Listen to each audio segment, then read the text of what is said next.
and Joseph Perazzo, the future Florida Gator. We're still in for a very, very exciting race. 8 more laps to decide a state champion in the boys 3,200 meters. We'll have Maximus Hania of West Hampton Beach in hip number 1. We'll have Matthew Schutzbank of Nyack in hip number 2.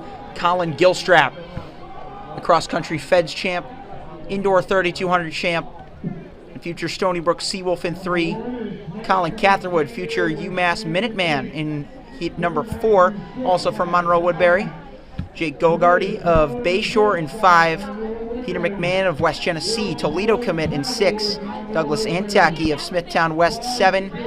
Future USMA commit and future teammate of Max Hania, Adam Furman in 8. Jack Higgins, the Bucknell commit in 9. Jake Pasalugo, the junior of Fairport in 10. Ethan Green of Arlington, fellow junior in 11. Jack Morelli of St. Anthony's in 12. And Owen Rung rounding out this field of 13 that bunches together on the break-in through the first 300 meters. And look at your leader, Collin Gilstrap. This is the position he loves to be in. And I had a great conversation with him on the Next Man Up podcast. And even off camera, he clarified to me that even though it looks like his running style may be a little bouncier than the average guy, that's merely his way of galloping effortlessly across the track. And Gilstrap, as you may know, is coming off of a pretty hefty stress fracture that he suffered after an indoor season, which he saw himself as the state leader in effectively 3 events, running 2:27.04, breaking the Section 9 record of the 1,000 meters, running 8:57.39, which was at the time the 5th fastest in the country indoors in the 2-mile, 3,200-meter race, and also at anchor split in the DMR at Nike Indoor Nationals of 4:08 in the 1,600 meters. This guy had an epic indoor season. He just had that precautionary ending in which he had to take some time off. He didn't start racing again until his hometown Crusader Relays. But during his time off, the man who you see in second, Colin Catherwood, stepped up big time. He set some big-time personal bests in both the mile and the 2-mile, 4:19 and 9:08. And Gilstrap has already found himself back in 9:07 form as he displayed at the Orange County Championships at OCIAA's, going 1 and 2 with Catherwood right on his tail. Gilstrap and Catherwood, this is what we saw from them all cross-country season. Let's take a look at the pace that they're running through the first 2 laps. 2:15.70, so that's right around 4:31 mile pace. That's typically what you'll see, just over 4:30. We saw a 4:34 from Holden Betts in the previous heat. Matthew Schutzbank of Nyack, who has also been running out of his mind this season, he ran a 9:04 to come 4th at the Laux 2-mile, the 3,200 meters. That was a massive school record as a junior, and he's even run a couple of 4:15s in the 1,600-mile range. But now on the outside, we got Peter McMahon of West Genesee in the yellow. He moves up into second. Catherwood's now boxed in. He's lost contact with his right-hand man, Gilly, who's still controlling the pace. Gilstrap loves to be in control, but if Catherwood wants to do something special, he's going to want to regain contact. Peter McMahon forms that wedge between Gilstrap and the rest of the field for the moment. But now it looks like they're trying to swallow Collin up. Gilstrap now buried in about 3rd or 4th. Not necessarily buried, as he's still holding that inside line. But now it looks like Maximus Hania and Adam Furman, we mentioned they'll be future teammates at Stony Brook, make that the U.S. Military Academy at West Point. We were thinking of Gilstrap there for Stony Brook.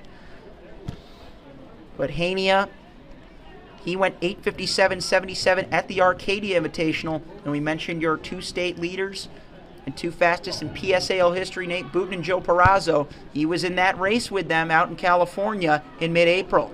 Hania on the home straightaway. They're going to take the first mile split as they come across. The pace is definitely slow. This is definitely turning into a tactical affair. Or is it? That was about a 4:35, 4:36. Indoors, it was about a 4:33 when Gilstrap came through in an 8:58 to take the win. He was the only one to go under 9 then.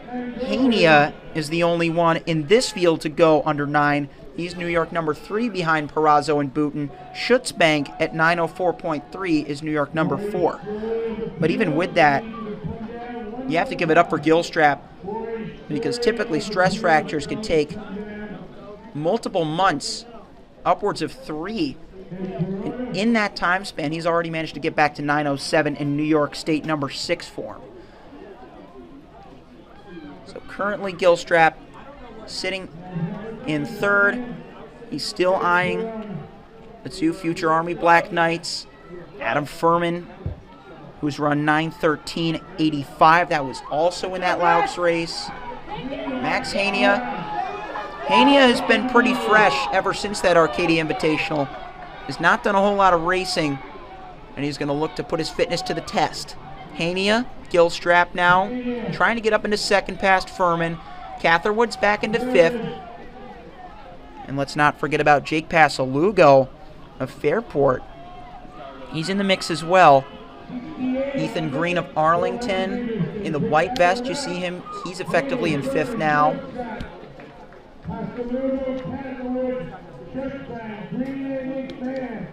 Actually, that does look like Pasalugo.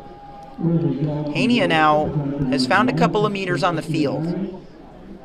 He is all out there on his own in the rain. This is what distance running is all about, folks. We're going to have 2 laps to go once they come to the start-finish line. Gilstrap now looks like he's going to go after Hania, trying to get away from Furman in 3rd. Catherwood 4th. Pasalugo is in 5th. So Max Hania, Gilstrap with that long stride, making up the ground.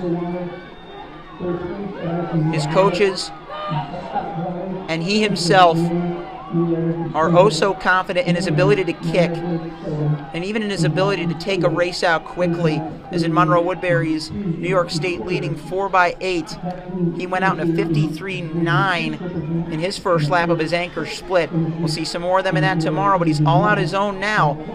This has come down to the only 2 guys who have ever experienced a sub-9 2-mile.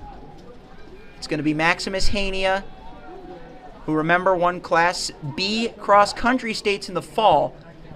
He was 5th, or was he 6th? He was way in that mix in the indoor race.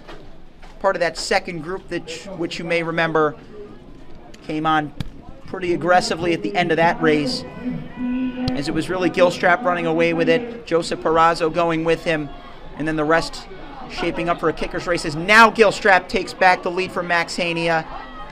It's Gilly, it's Hania. Collin Catherwood in 4th, trying to get past Adam Furman, who's holding that inside line, but there's the bell for Collin Gilstrap. 8:01 high.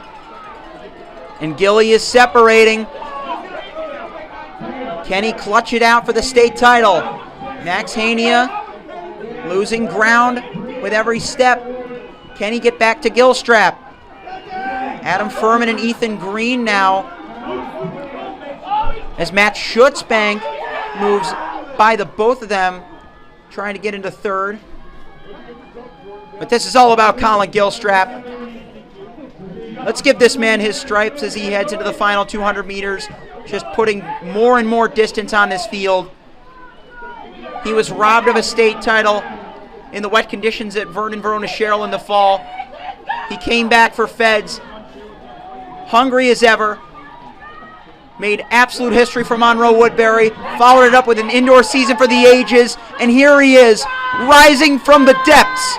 Like the legend of the Phoenix, Collin Gilstrap, one final look over the shoulder, is a state champion!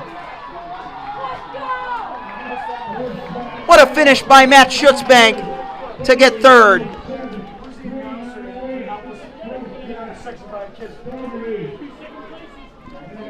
(9:04.72).